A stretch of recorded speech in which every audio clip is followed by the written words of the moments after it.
사진을 하나 보시죠. 사진을 보고 말씀을 시작하겠습니다.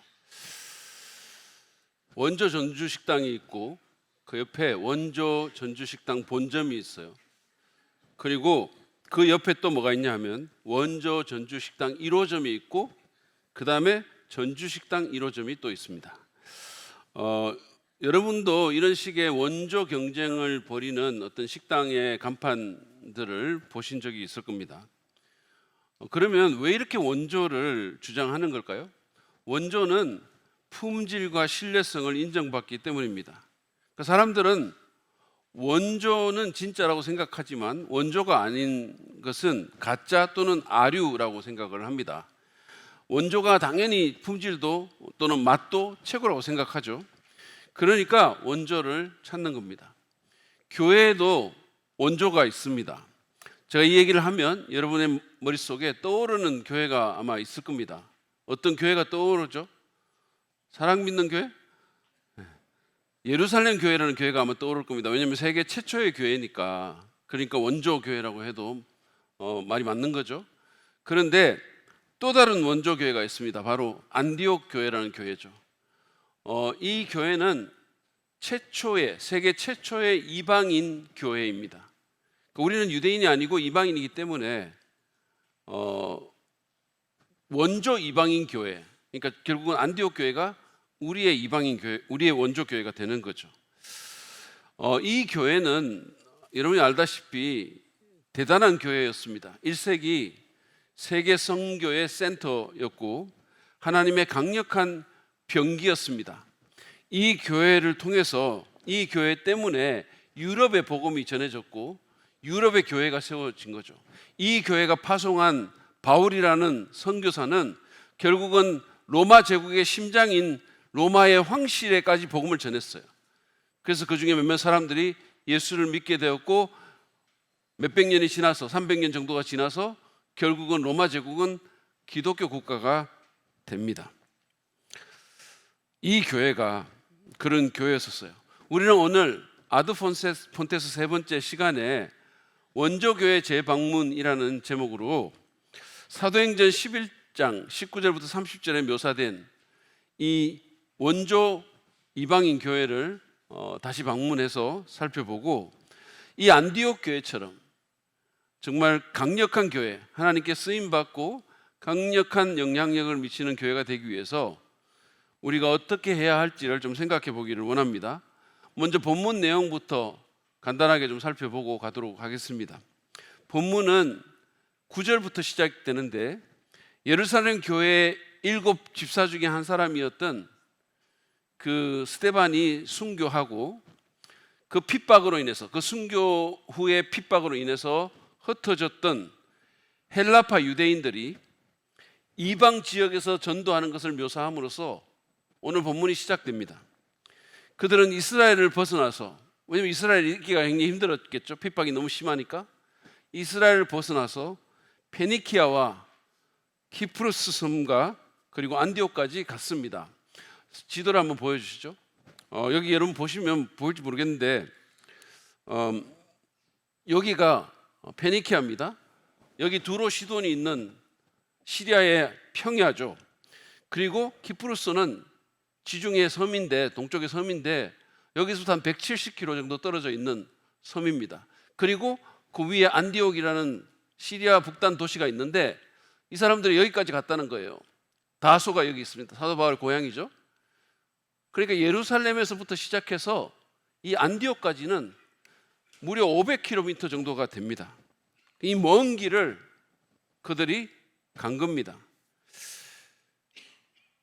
근데 그들이 그 먼 곳까지 가서 복음을 전했다고 누가는 말합니다. 놀라운 것은 이 사람들이 선교사나 목사가 아니고 소위 말하는 평신도였다는 거예요.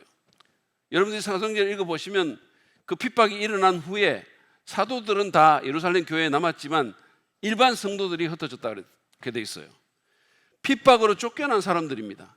그런데도 신세 한탄을 하거나 하나님을 원망하지 않았어요. 또는 그 낯선 타국에서 어떻게든 살아보려고 그 생존의 모든 정신과 에너지를 쏟지도 않았어요. 그 낯선 곳에서 그들은 복음을 전했습니다. 처음에는 유대인들에게만 복음을 전했어요. 그런데 20절에서 놀라운 변화가 일어납니다. 한번 보시죠. 그런데 그들 가운데는 키프로스 사람과 구레네 사람 몇이 있었는데, 이 말은 키프로스 출신, 구레네 출신 유대인들을 얘기합니다. 그런데 그들이 안디옥에 이르러서 그리스 사람들에게도 말을 하여 주 예수를 전하였다. 지금까지 복음은 유대인들의 전유물이었었어요. 유대인들은 자기들이 복음을 소유하고 그리고 자기들이 복음을 누리는 것이 마땅하다고 생각했습니다. 그런데 안디옥에서 키프로스와 구레네 출신 유대인들 몇몇이 이 벽을 허물고 그리스 사람들에게 복음을 전하기 시작합니다. 여러분, 그리스 사람들은 이 침묵기 기간 동안에 유대인들을 굉장히 괴롭혔던 사람들이에요. 엄청난 핍박을 가했습니다. 그러니까 지금 우리나라 사람들이 일본에 대해서 감정이 안 좋듯이 그것과는 비교할 수 없을 정도의 어떤 적대감이 유대인들의 그리스도인들에 대한 감정이었었어요. 그런데도 그들이 그 벽을 허물고 그 그리스 사람들에게 복음을 전하기 시작해요. 그런데 주님께서 이 일을 기뻐하십니다. 21절을 보시죠. 누가는 주님의 손이 그들과 함께 하시니 수많은 사람들이 믿고 주님께로 돌아왔다 그랬어요. 무슨 제우스를 믿고 헤르메스를 믿고 포세이돈을 믿었던 이런 다실론 국가의 그리스 사람들이 하나님을 믿고 예수님을 믿고 복음을 믿고 주님께로 돌아왔다는 거예요. 놀라운 일이 일어난 겁니다. 그래서 최초의 이방인 교회인 안디옥 교회가 세워졌는 그런 일을 누가가 말하고 있습니다. 안디옥 교회가 개척되었다는 이 기쁜 소식을 듣고 예루살렘 교회가 사람을 파송을 해요. 지도자를 파송합니다. 그 사람이 누구냐면 바나바라는 사람이에요. 위로의 아들, 격려의 아들이라는 뜻이죠. 이 바나바는 별명입니다. 원래 이름은 요셉이에요. 근데 이 사람이 워낙 격려를 잘하고 위로를 잘하니까 이런 별명을 얻었던 거죠. 그 별명으로 불리는 사람이었었어요. 근데 23절에 의하면 바나바는 그곳에 가서 그 안디옥에 임한 하나님의 은혜를 보고 기뻐하면서 새 신자들을 격려하고 지도력을 행사합니다. 24절은 이 바나바의 됨됨이를 묘사하는데, 바나바는 착한 사람이었고 그리고 순교당한 스데반처럼 성령과 믿음이 충만한 사람이라고 그렇게 말을 합니다. 그런데 이 바나바로 인해서 더 많은 사람이 주님께 나왔다고 누가는 보고하죠. 유능하고 경건한 지도자가 건강한 교회 성장에 얼마나 중요한지를 잘 보여주는 그런 대목입니다. 바나바는 급성장하는 이 교회에 교역자의 필요를 받습니다. 그래서 몇 년 전에 극적으로 회심한 사울이라는 청년을 생각해냈어요. 이 사람은 유대교의 차세대 지도자였습니다. 떠오르는 별이었었어요. 교회를 핍박하는데 앞장섰던 사람입니다. 열정적으로 이 이단, 예수 믿는 이 사람들을 없애는데 혁혁한 공을 세웠던 사람이에요. 근데 부활하신 예수님을 보고 만나고 그리고는 복음 전도자요 말씀 사역자로 극적인 변신을 합니다. 사도 바울이 복음 전도자가 되는 것을 설명할 수 있는 것은 부활하신 예수님을 봤다는 외에는 설명이 안 돼요. 이 사람은 부족할 게 없었던 사람이에요. 장래가 완전히 보장됐던 사람이에요. 근데 그가 예수를 만나고 인생이 변합니다.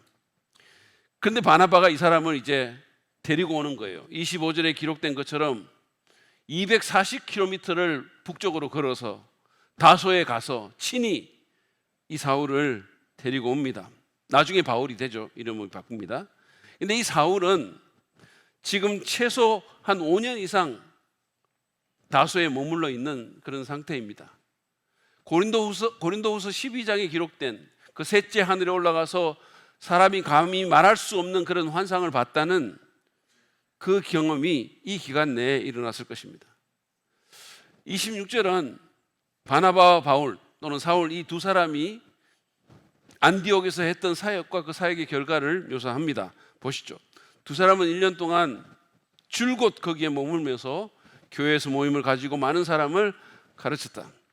제자들은 안디옥에서 처음으로 그리스도인이라고 불리었다. 이 탁월한 두 명의 말씀 사역자로부터 1년 동안 가르침을 받은 안디옥 교회의 성도들은 처음으로 그리스도인이라는 호칭으로 불리게 되었다는 겁니다. 자기들이 부른 게 아니에요. 바깥에서 안 믿는 사람들이 보고 그렇게 불렀다는 얘기입니다. 그리스도인 또는 크리스찬이라는 이 호칭은 그리스도의 사람, 그리스도에 속한 사람 이런 뜻입니다. 그러니까 이 사람들에게 그리스도를 연상케 하는 어떤 게 보였던 거예요. 그만큼 훈련을 잘 받았고 아마도 말씀을 실천했던 것 같아요. 27절에 보면 그 무렵에 예언자 몇 명이 예루살렘으로부터 내려왔다고 누가가 말합니다. 그런데 여러분이 지도에서 본 것처럼 사실은 안디옥이 예루살렘보다 훨씬 북쪽에 있잖아요. 위에 있죠. 그런데 항상 예루살렘에서부터 가면 항상 내려갔다는 표현을 써요. 왜냐하면 예루살렘이 굉장히 높은 데 있었고 고도가 굉장히 높은 도시였어요. 그뿐만 아니라 예루살렘이 중심이었기 때문입니다. 근데 그 가운데 아가보라는 사람이 성령의 감동을 받아서 온 천하가 기근이 들게 될 것이라고 예언합니다. 누가는 28절에서 그 기근이 로마의 제4대 황제인 글라우디오 황제 때 일어났다라고 말을 합니다. 이 사람은 주 41년부터 54년까지 로마를 통치했던 황제입니다. 이 사람의 후임자가 그 유명한 네로라는 황제였었어요. 근데 이집트의 문서는 주 40년대 중반에 로마 제국의 일부 지역에 심한 기근이 들었음을 기록하고 있죠. 성경과 같은 기록을 하고 있는 겁니다. 어쨌든 요청도 없었는데 도와달라고 말도 안 했는데 안디옥 교회 성도들은 자발적으로 구제 헌금을 보냈습니다. 29절부터 30절 말씀 보시죠. 그래서 제자들은 각각 자기 형편에 따라 몫을 정하여 유대에 사는 신도들에게 구제금을 보내기로 결정하였다. 그들은 그대로 실행해서 바나바와 사울 편에 그것을 장로들에게 보냈다. 모든 사람이 능력껏 참여했습니다. 그리고 모여진 헌금은 바나바와 사울을 통해서 예루살렘의 장로들, 요즘으로 치면 목회자들에게 전해진 겁니다. 아직 세워진 지 얼마 되지도 않은 이 신생교회는 놀랍게도 처음부터 준원교회가 되었습니다. 그리고 결국은 세계 선교회 사령부가 되죠. 위대한 교회가 됩니다. 이것이 원조 이방인 교회의 모습이에요. 우리가 이 본문의 얘기를 통해서 하나님께 쓰임받는 강력한 교회가 되기 위해서 우리에게 필요한 것이 무엇인지, 우리는 어떤 교회가 되어야 될지 함께 생각해 보기를 원합니다. 먼저 우리는 세상과 다른 교회가 되어야 됩니다. 우리가 안디옥 교회처럼 하나님께 쓰임받고 강력한 영향력을 미치는 그런 교회가 되려면 우리는 세상과 다름을 추구해야 돼요. 안디옥 교회는 세상과 다른 교회였었어요. 여러분, 당시의 세상은 지금보다는 훨씬 더 차별과 편견이 심했던 세상이에요. 지금도 물론 차별이 있죠. 인종차별이 있고 성차별이 있고 온갖 종류 지역차별이 있고 온갖 종류의 편견들이 있죠. 그런데 그 당시의 차별, 그 당시의 어떤 인종적인 갈등은 지금과는 비교할 수 없을 정도였었어요. 유대인들은 이방인들을 개 취급했었어요. 개라고 그랬습니다. 지금 제가 개라는 단어를 입에서 내니까 여러분 중에 어떤 사람들은 코코나 꼬미나 두부나 무슨 초코 같은 그런 개를, 겨울에 패딩 입고 다니는 그런 개를 생각할지 몰라요. 근데 유대인들이 생각한 개는 사실은 그런 개가 아닙니다. 요즘 우리나라의 개는 제가 볼 때는 사람보다 더 나은 대접을 받는 것 같아요. 유대인들이 생각한 개는 더럽고 시끄럽게 짖고 아무데나 배설하고 영혼도 생각도 없는 그야말로 개 같은 개였어요. 유대인들은 그 개 같은 이방인들과 밥도 같이 안 먹었어요. 같이 식탁에 앉지도 않았습니다. 유대인 남자들은 아침마다 자기들을 이방인으로, 여자로 태어나지 않게 해주셔서 감사하다고 하나님께 기도했어요. 여러분이 알다시피 심지어는 복음서를 읽어도 유대인들은 여자들을 사람 숫자에 포함을 안 시켰어요. 어른 남자만 카운트했습니다. 그러니까 내가 여자로 안 태어나고 이방인으로 안 태어났다는 것은 내가 그 사람답지 않은 사람처럼 안 됐다는 걸 감사하는 거예요. 한마디로 말하면 유대인들에게 이방인은 사람이 아니문이다예요. 그러면 그리스 사람들은 유대인들에 대해서 좋은 감정을 가졌을까요? 그렇지 않죠. 그 당시에 그리스 사람들은 그리스 말을 못하는 민족은 누구든 간에 상관없이 야만인이라고 불렀습니다. 바베리언이라고 그랬어요. 바바바바 그런다고. 그래서 야만인이라고 불렀습니다. 경멸했어요. 그리고 유대인들이 배타적이고 개상한 미신을 믿는 집단으로 비하했고 핍박했어요. 38년경에, 주후 38년경에 알렉산드리아에서 그리스 사람들이 유대인들을 집단 폭행하는 사건이 일어나요. 그래서 수많은 유대인들이 죽습니다. 얼마나 때렸던지. 그리고 부상을 당하죠. 그 정도로 적대감과 반감이 심했어요. 그러니까 이 두 그룹은 정말로 물과 기름이에요. 정말 서로를 미워했어요. 근데 그런 사회에서 안디옥 교회를 개척한 헬라파 유대인들은 세상의 문화적인 경계를 넘어서 이방인인 그리스 사람들에게 복음을 전했어요. 제가 아까 말했잖아요. 이 사람들은 원수예요. 자기들을 무참하게 핍박한 사람들이에요. 우리나라 사람들이 일본을 지금까지도 싫어하는 사람도 많잖아요. 운동해도 일본한테는 절대로 지면 안 돼요. 일본한테 지면 큰일 나는 거예요.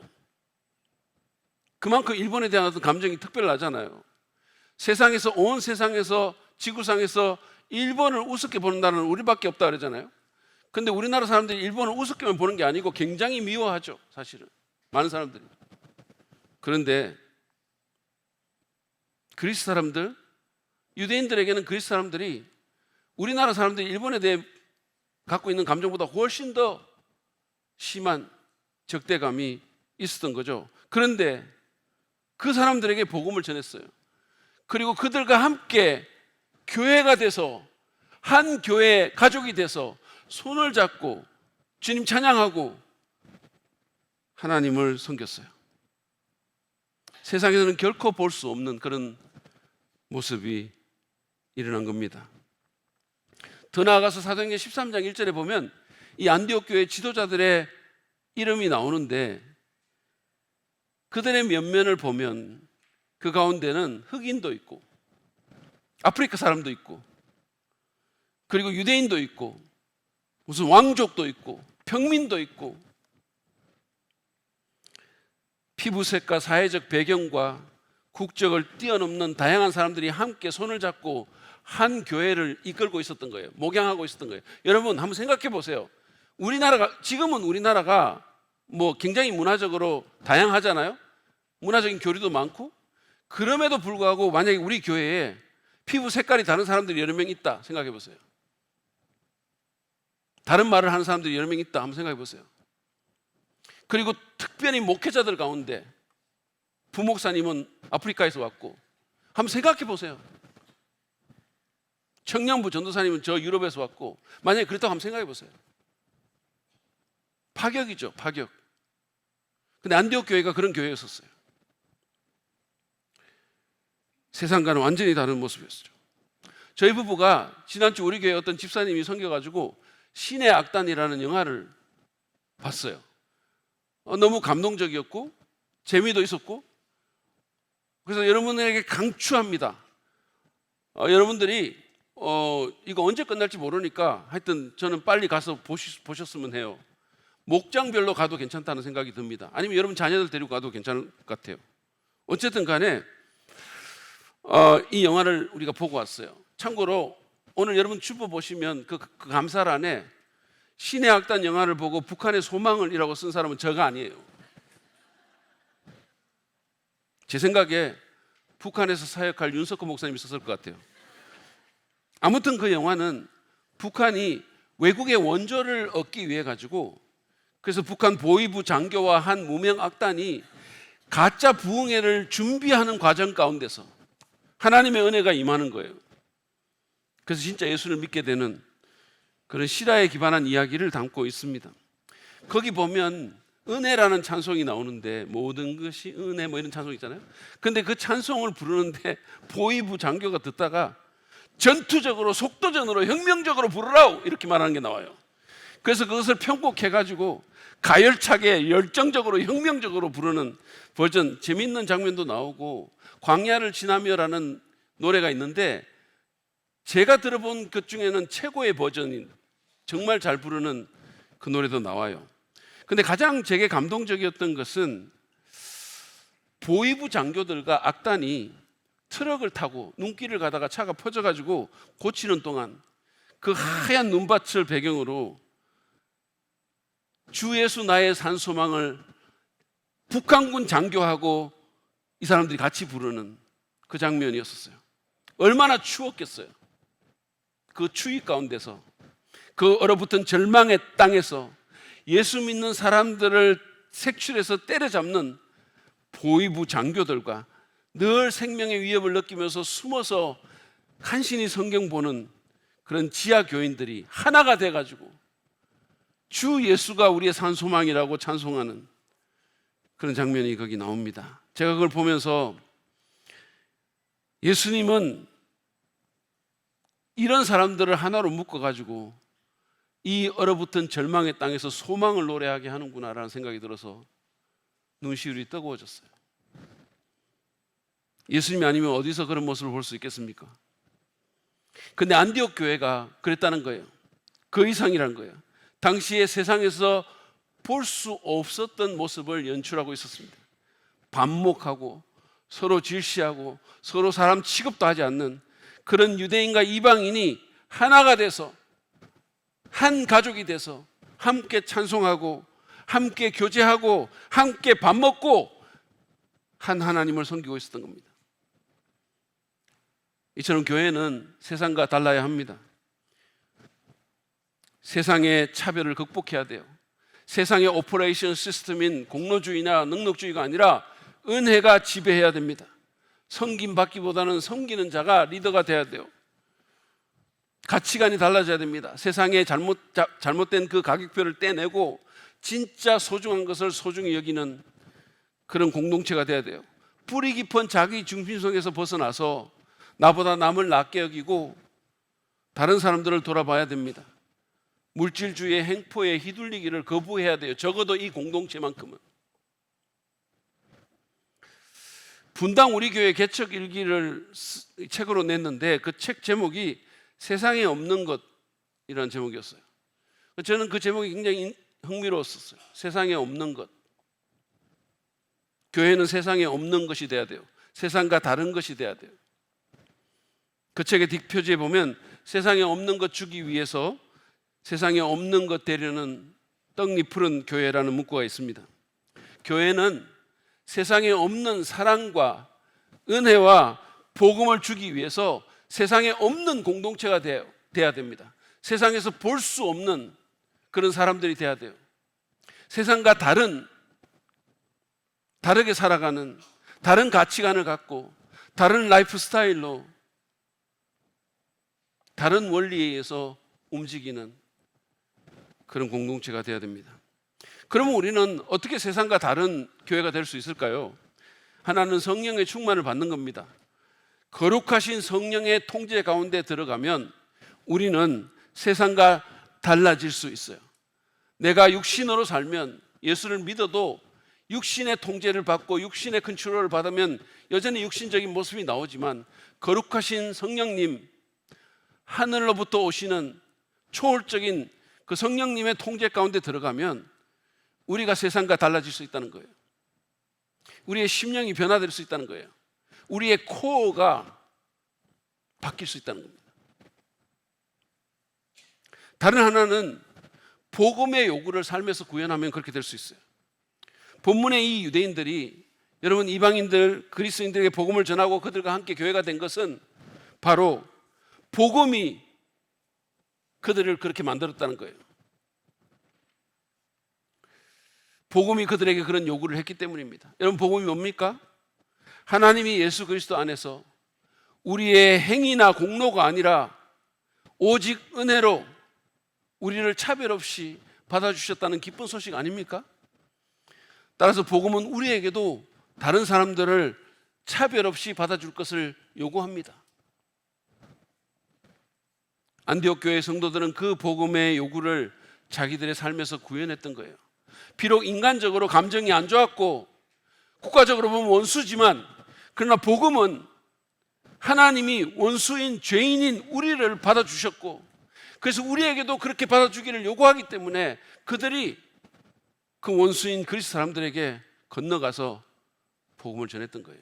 그 복음의 요구를 그들이 수용하고 구현했던 겁니다. 지난주에 제가 말씀드렸던 것처럼 우리는 복음을 삶과 연결시키고 그 원리를 삶의 다양한 영역에 적용해야 됩니다. 그럴 때 우리는 세상과 다른 교회, 세상과 다른 그리스도인이 될 수 있습니다.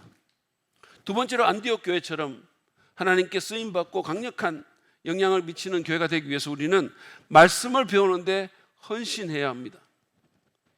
하나님의 말씀을 배우는 일에 우리 자신을 드려야 돼요. 말씀 따로, 삶 따로 그렇게 살아서는 절대 그렇게 될 수가 없습니다. 안디옥 교회는요, 사울과 바나바라는 최고의 말씀 사역자에게 1년 동안 집중적으로 가르침을 받았잖아요. 정말로 말씀을 배우는데 헌신한 거예요.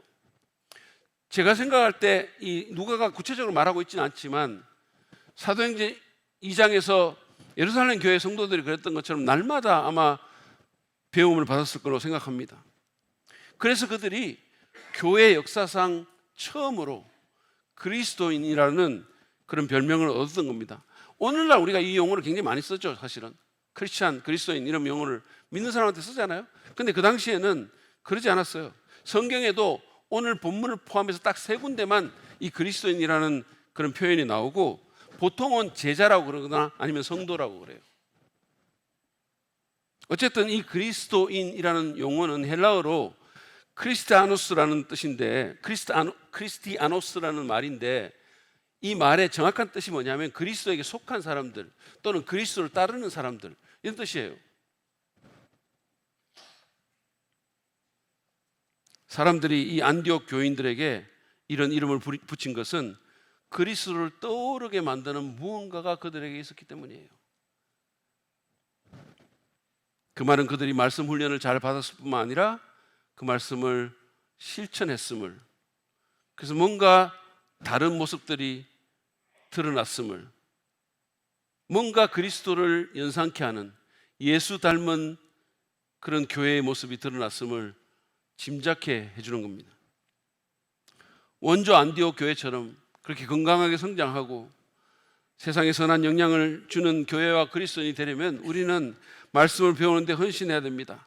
여러분, 하나님의 말씀은 우리의 영적 양식이에요. 밥 안 먹고 건강할 수 있습니까? 밥 계속 굶으면서 일주일에 한 번만 주일이네 먹자 그러면서 우리 건강할 수 있어요? 하나님의 말씀은 우리의 영적 양식이고 우리를 예수님 닮은 사람으로 성장시키는 강력한 도구입니다. 베드로전서 2장 2절은 갓난 아기들 같이 순전하고 신령한 저절을 사모하라. 이는 그로 말미암아 너희로 구원에 이르도록 자라게 하게 함이라 라는 말씀이 있습니다. 여기서 말씀하는 신령한 젖은 하나님 말씀을 의미하고 여기서 말하는 구원은 우리가 이미 과거에 받은 그 칭의 구원이 아니고 지금 현재의 삶에서 내 삶과 내면이 그리스도를 닮아가게 하는 성화적 구원, 현재적 구원을 뜻하는 겁니다. 다시 말씀이 우리를 예수님 닮은 모습으로 성장하게 만드니 그 말씀을 사모하고 그 말씀을 섭취하라는 거예요. 여러분, 갓난 아기가 젖을 얼마나 사모하는지 아십니까? 정하은 사모님은 아마 지금 알 거예요. 고통스럽게 알 겁니다. 왜냐하면 아이가 그 젖을 먹으려고 밤에도 그냥 계속 울어요. 저희는 우리 하늘이 낳고 정말로 아이가 그렇게 밤에 야식을 밝히는지 몰랐어요. 대비가 안 돼 있었어요. 2시간마다 온 힘을 다해서 우니까 잠을 잘 수가 없었어요. 거의 미칠 지경이었었어요. 저희 집사람이 그때 자주 했던 말이, 이거 도로 뱃속에 집어넣을 수도 없고 이거 어떻게 해? 이런 말을 여러 번 했어요.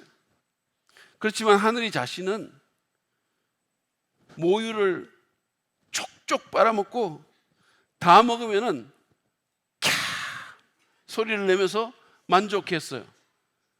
진짜 그런 소리를 냈어요. 맥주 마시면 사람들 캬 그러잖아요. 제가 그래서 이 애가 어떤 아이가 될까 너무 걱정스럽기도 했어요.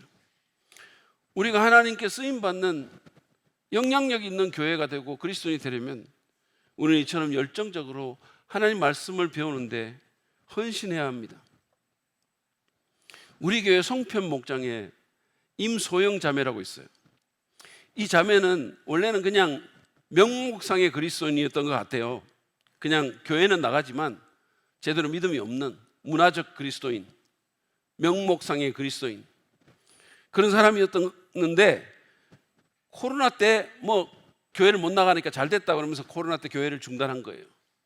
그러다가 이제 우리 교회 성도를 통해서 자기 자녀의 유치원 친구 엄마인 성도를 통해서 2024년 6월부터 이제 우리 교회에 나왔습니다. 최근에 1:1 양육을 끝내고 간증문을 썼는데 제가 읽어보니까 너무 복이 되는 거예요. 너무 좋은 거예요. 그래서 제가 그중에 일부를 여러분들에게 읽어드리겠습니다. 들어보세요. 어느 날 운동에 취미가 생기기 시작하면서 한창 몸 만들기에 열심히 했던 때였다. 목사님 설교 중에 외면을 가꾸고 건강에 힘쓰는 것도 좋지만 내면을 더 가꾸고 하나님 알기에 더 힘쓰라는 내용의 말씀이 귀에 꽂히더니 내 마음을 쿡쿡 찌르기 시작했다. 나 들으라고 하시는 설교 같았다. 게다가 때마침 양육을 받으면 그렇게 좋더라는 친한 자매님들의 추천까지. 그렇게 나는 하나님의 치밀한 계획과 인도하심에 따라 문사모님과 1:1 양육을 시작하게 되었다. 양육을 받기 시작하면서 내 신앙은 완전히 다시 세워졌다. 양육 첫날 사모님과 나누는 과정 속에서 처음으로 복음을 복음답게 알게 되었다. 그리고 비그리스도인인 남편 몰래 부엌 식탁에서 숨죽여 첫 숙제를 하던 그 밤을 나는 평생 기억할 것이다. 모든 것을 창조하시고 나를 너무 사랑하셔서 죄인인 나 대신 아들을 보내어 십자가를 지게 하신 하나님이 내 인생의 참 주인이라는 것을 지식이 아니라 마음으로 믿게 되는 경험을 하게 된 날이다. 그 밤 나는 조용히 눈물을 펑펑 쏟으며 마음으로 찬양했다. 주님 말씀하시면 내가 나아가리다. 주님 뜻이 아니면 내가 멈춰서리다. 나의 가고 서는 것 주님 뜻에 있으니 오 주님 나를 이끄소서. 그 시간은 마치 다시 태어난 것처럼 내 신앙의 출발점이 새롭게 세워지는 시간이었고 그 안에서 나는 분명한 구원의 확신을 갖게 되었으며 앞으로 나를 통해 하나님이 이루실 일들이 기대되기 시작했다. 그렇게 나는 매주 사모님과 만나 풍성한 삶의 기초라는 책과 교재로 귀한 양육의 시간을 가지게 되었다. 양육을 하며 말씀을 더욱 가까이 하고 매주 숙제로 주어지는 암송 구절을 휴대폰 배경화면으로 해두고 시시때때로 외우고 살다 보니 내 모든 삶이 예배가 되었다. 나에게 가장 어렵고 힘들게 느껴졌던 상황도 갑자기 너무나 감사함으로 다가왔고 말씀대로만 산다면 내가 이겨내지 못할 일은 없을 것 같았다. 물론 순간적으로 말씀보다 분노가 먼저 차오르는 적도 있었지만 다시금 말씀을 붙잡으며 이겨내는 빈도가 많아졌다. 말씀의 강한 힘을 삶 속에서 느꼈다. 주변에서도 달라진 내 모습이 좋아 보인다고 했다. 주 안에서 진정한 자유와 평안함을 누리게 된 것이다. 아멘입니까? 진짜 아멘이죠. 진짜 아멘이에요. 여러분, 말씀을 배우는데 헌신하니까, 말씀을 듣고 읽고 묵상하고 암송하는 일에 헌신하니까 이런 변화가 일어나는 거예요. 그냥 종교인이 정말로 하나님을 따르고 주님을 사랑하는 성도로 변화된 거예요. 그리스도인이 된 겁니다. 말씀을 듣고 배우는데 헌신합시다. 1:1 양육을 여러분 받을 수 있으면 받으십시오. 여러분 신청하세요. 저희 집사람한테 신청하면 해줍니다. 제가 하라 그러면 할 수 있는 한 해줘요. 여러분, 그리고 주일 말씀을 경청하십시오. 그냥 흘려보내지 마세요. 하나님의 말씀입니다. 제가 다른 말 하는 거는 여러분들 안 들어도 좋은데, 제가 성경 말씀을 해석하고 적용해서 여러분에게 전하면 여러분 아멘하고 들으셔야 돼요. 그 말씀 경청하시면 여러분의 삶에 분명히 긍정적인 효과가 있어요. 그리고 말씀을 설명해 주는 좋은 책을 읽으시기 바랍니다. 그 말씀을 묵상하고 실천해 보세요. 하나라도. 제가 저번에도 한번 말씀드린 것 같은데, 우리가 1년에 52주 설교를 듣잖아요. 그러면 내가 한 설교에 하나만 실천해서 하나만 변화되면 1년에 52개가 변화되는 거, 엄청난 변화가 일어나는 거예요. 그렇게 해보십시오. 그럴 때 우리가 그리스도인다운 그리스도인이 되고 교회다운 교회가 되고 하나님께 쓰임받는 강력한 안디옥 교회 같은 공동체가 될 것입니다. 마지막으로 안디옥 교회처럼 하나님께 쓰임받는 강력한 영향력이 있는 교회가 되려면 우리는 교회 담장을 넘어서 복을 흘려보내는 그런 교회가 되어야 됩니다. 내 안에 그냥 받은 복을 나만 누리고 있지 말고 내보내야 됩니다. 복음이든 다른 축복이든 흘려보내야 되는 거예요. 안디옥 교회는 처음부터 아울리치의 마인드를 가지고 담장을 넘어서 이방인들에게 복음을 전함으로써 시작된 교회예요. 그리고 기근이 닥치니까 요청을 받은 것도 아닌데 자발적으로 유대에 있는 교회들을 위해서 헌금해서 후원금을 보내줬어요. 여러분, 생긴 지 얼마 안 된 신생교회인 것을 생각하면 이들의 행위가 너무 놀라운 거예요. 자기들도 여유가 없었을 텐데, 그죠? 이거 한번 생각해 보세요. 개척교회의 필요가 얼마나 많았겠습니까? 남아서 준 게 아니에요. 희생하고 드린 거예요. 자기보다 어려운 교회의 필요를 채우기 위해서 희생한 겁니다. 자기 살을 자른 거예요. 저는 우리 교회도 이런 교회가 됐으면 좋겠어요. 그뿐이 아닙니다.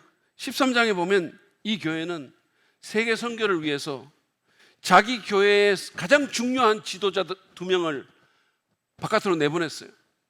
5명의 지도자가 있었는데 그 중에서 가장 중요한 담임 목사 바나바와 그리고 가장 성경을 잘 가르치는 가장 전도 유망한 가장 탁월한 바울이라는 사람을 파송해서 소아시아로 내보냈어요. 자기 교회에 가장 필요한 자원인데 가장 중요한 인적 자원을 선교라는 대의를 위해서 내어준 겁니다. 이 말씀 듣고 또 은혜 받아가지고 저를 선교사로 파송하려고 하지는 말아 주시기를 바랍니다. 저는 아무 데도 안 갑니다. 대신에 윤 목사님을 북한으로 내보내십시오. 나만 아니면 됩니다. 아무튼 이 안디옥 교회는 자기만을 위한 교회가 되기를 거부하고 구제와 선교를 위해서 복을 흘려보내는 교회가 된 거예요. 이 교회 때문에 수많은 사람들이 유익을 받은 거예요. 수많은 교회들이 변화된 거예요. 우리도 그런 그리스도인과 교회가 되어야 됩니다. 얼마 전에 저희가 표인봉 씨와 같이 우리 교회 캠핑 톡톡이라는 TV 프로그램을 촬영을 했어요. 우리 임소영 자매하고 우리 지혜근 목자가 같이 출연을 했어요. 표인봉 씨가 저한테 사랑민동 교회는 어떻게 이렇게 잘생긴 사람들만 있는 것 같아요, 이렇게 얘기를 하더라고요. 그래서 저는 저보고 그런 줄 알았거든요. 근데 그게 아니었었어요. 저 2사람 보고 그랬던 것 같아요. 아무튼 이 프로에서 표인봉 씨가 마지막으로 질문한 질문이 뭐냐 하면 앞으로 사랑 믿는 교회를 위한 목사님의 비전이 무엇입니까? 라는 질문이었어요. 제가 뭐라고 대답했을까요? 제가 그랬어요. 우리 교회가 엄청나게 대단한 교회는 아니지만 하나님의 복을 너무 많이 받은 교회라고. 계속해서 사람들이 더해지고 코로나 시대에도 많은 교회들이 어려운 그 시대에도 우리는 계속 성장했고 헌금도 늘어났고 참 많은 복을 받았다고. 그리고 생각지도 못했던 세계 건축상을 탄 교회까지 건축했는데 이제는 그 복을 흘려보내고 싶다고 얘기했어요. 제가 이제는 그 복을 흘려보내는 교회가 되고 싶다고. 어려운 이웃들과 개척교회들 그리고 선교사들 후원하고 우리 교회가 태국에 선교사 파송했는데 제2, 제3의 선교사를 파송하고 싶다고 그랬어요. 그런 교회 되고 싶다고. 그리고 북한이 열리면 북한의 어린이 센터와 교회를 지을 준비를 지금부터 하고 있다고. 재정도 사람도 준비되고 있다고 제가 그랬어요. 윤 목사님이 갈 거라는 얘기는 미처 못했어요. 우리는 여러분 아울리치의 마인드를 갖고 교회의 담장, 내 개인의 담장을 넘어서 복을 흘려보내야 됩니다. J.D. 그리어라는 사람이 담장을 넘는 크리스찬이라는 책을 썼는데 그 책에서 교회가 우리끼리만 행복한 바벨탑이 되면 바벨탑처럼 무너질 수밖에 없다고. 그래서 자신의 벽을 넘어 교회의 담장을 넘어 바깥으로 나가고 우리의 것을 내어주어야 교회가 희망일 수 있다고 역설했습니다. 그러면서 그는 예수님께서 십자가에 목숨을 내어주심으로 수많은 사람들이 생명을 얻었고 예수님 자신도 부활의 영광을 경험한 것처럼 그것을 언급하면서 우리는 잃어버림으로써 얻는다라고 말을 했어요. 짧지만 굉장히 임팩트가 있는 말씀이죠. 우리는 잃음으로써 얻습니다. 이것이 복음의 원리예요. 이것이 예수님이 한 겁니다. 잃어버림으로써 더 얻는 거예요. 그렇습니다. 우리는 잃음으로써 얻습니다. 우리는 흘려보냄으로써 더 풍성하게 삽니다. 여러분, 팔레스타인에 바다라고 부르는 두 호수가 있어요. 엄청나게 큰 호수 두 개가 있어요. 하나는 갈릴리고 하나는 사해입니다. 그런데 갈릴리는 물을 흘려보냄으로써 수많은 생명체가 살아서 움직이는 살아있는 호수가 됐는데 사해는 물을 받아가지고 가두고 아무데도 흘려보내지 않기 때문에 어떤 생명체도 살 수 없는 죽은 바다가 된 거예요. 받은 복을 여러분 가두지 말고 흘려보내세요. 여러분이 값없이 받은 그 복음을 그냥 여러분만 누리지 말고 나누세요. 전하세요. 여러분의 자녀들에게, 여러분이 아닌 지인들에게, 이웃들에게, 여러분이 사랑하는 사람들에게 흘려보내세요. 나누세요. 복음을 전하고 물질을 나누십시오. 교회와 하나님 나라를 세우는 일을 위해서, 그리고 어려운 이웃과 개척교회와 선교사들을 위해서 여러분 얼마라도 헌금하십시오. 얼마라도 헌금하세요. 커피 한 잔 줄이고 피자 한 판 줄이고 외식하는 거 하나 좀 줄이고 드리세요.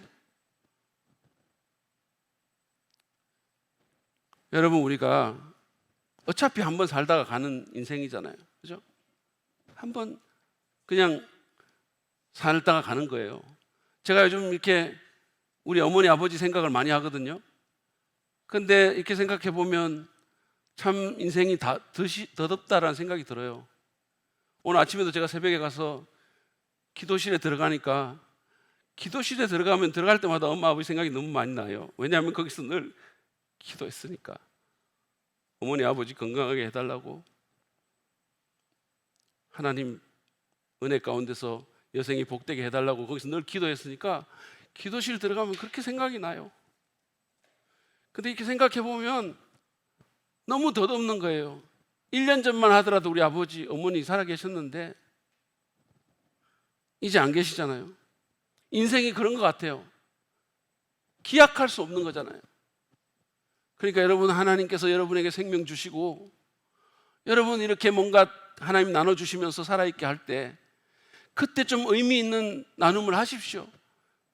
드리세요. 우리 마이너스가 다른 사람의 플러스가 된다고 우리 강사 목사님이, 신년 부흥회 강사 목사님이 얘기를 했잖아요. 나라는 사람이 존재함으로 인해서 그래서 내가 뭔가 조금 마이너스가 됨으로써 어떤 사람이 플러스가 된다면 그 인생이 얼마나 복된 인생입니까? 그게 얼마나 의미가 있는 인생이에요. 여러분이 한번 살다가 그냥 가는데, 한번 가고 나면 뭐 사실은 그냥 없는 거나 마찬가지인데, 근데 내가 한번 살면서 여러 사람들을 플러스로 만들고 그 사람들을 풍성하게 만들고 나는 잃었지만 그들은 얻고, 아니 궁극적으로 나도 얻게 되는 그런 인생 되면 얼마나 좋겠어요. 사실은 그게 복음의 정신이고 요구가 아닙니까? 여러분, 복음이 뭡니까? 예수님이 죽어서 우리가 살게 된 거 아닙니까? 그분이 생명을 내어주셔서 우리가 영생을 얻게 되지 않았습니까? 우리도 그래야 됩니다. 값없이 받은 그 복음을 가족과 이웃에게 전해주십시오. 하나님께서 여러분에게 복으로 주신 그 물질이든 시간이든 그 무엇이든 흘려보내세요. 그럴 때 우리도 살고 오히려 우리도 풍성해집니다. 하나님은 그런 교회와 그리스도인을 축복하시고 귀하게 쓰실 것입니다.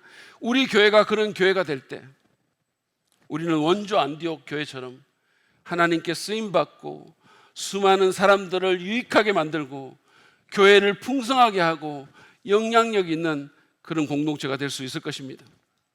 오늘 우리는 최초의 이방인 교회였고 아시아와 유럽에 복음을 흘려보냈던, 그리고 수많은 교회를 개척했던 그 안디옥 교회의 모습을 보면서 하나님께 쓰임받는 영향력 있는 교회가 되려면 세상과 다름을 추구하고 말씀을 배우는 데 헌신해야 될 뿐만 아니라 아울리치의 마인드를 가지고 교회 담장을 넘어서 복을 흘려보내야 함을 배웠습니다.